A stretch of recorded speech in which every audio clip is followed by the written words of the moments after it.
An invisible problem. An empty park during the day turns into a home for those who don't have a place to sleep at night.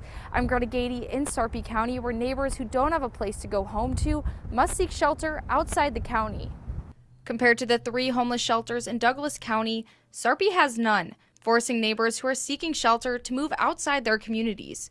But what is the real impact of that? When retail starts closing down, that's when you start to see that population moving around, whether they're going back to Omaha possibly to get into a shelter, or if they have a car or have a way of getting warm at night, they're hanging out in those parking lots. Tanya Gifford, executive director of Lift Up Sarpy County, says families sleeping in cars in the cold weather is just one of the issues the county faces without a shelter. You don't want them to have to go to a shelter in downtown Omaha when school is out in Gretna, for example. That's a burden on the school district in providing transportation. The Title I program through the federal government provides transportations for students to get from the shelter to school.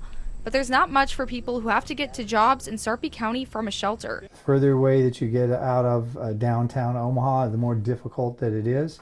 So we are on a couple bus lines here, and people are able to take those, but that takes a long time.